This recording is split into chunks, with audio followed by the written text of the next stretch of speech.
Movement to Restore Trust has lost its trust in Bishop Richard Malone. The influential group of Catholic laity has joined the chorus in calling for the bishop to resign.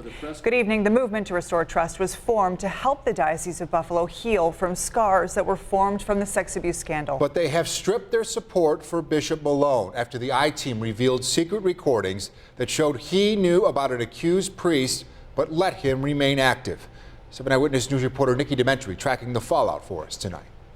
A mid-afternoon protest by Catholic laity calling on Buffalo Bishop Richard Malone's resignation. He needs to get out of that job. Together in solidarity, across the street from the Catholic Center a day after the bishop said publicly he would not step down. Yesterday threw me over the edge with the lies from Bishop Malone. And just as these Catholics were questioning where the Movement to Restore Trust has been since the secret audio recordings were released, cheers after the group released a public statement calling on the bishop to resign. He may be able to ignore us, the people in the pews, but he's not going to be able to ignore that from them. It's very significant. Canisius College President John Hurley is an organizing member of the group. Tonight is a night of sadness for the Movement to Restore Trust. Hurley says the group didn't want to rush to a decision, contemplating on what to do through conversations spanning some 30 hours. Members of our organizing committee wanted to think and reflect on what they heard in Channel 7's reports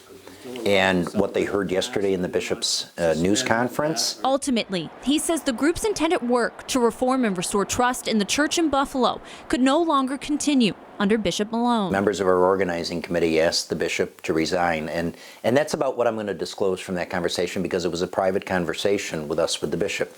But the bishop hasn't resigned, and we released our statement. So that was the result of that discussion. The future for the MRT remains uncertain. They plan on sending a letter to Cardinal Timothy Dolan, but Hurley says this is a, quote, fluid situation. While they are pledging to no longer work with Bishop Malone, they're still hoping that they will soon be able to continue pushing for reforms. There will be a better day for the church, and I think people should trust in God that will happen.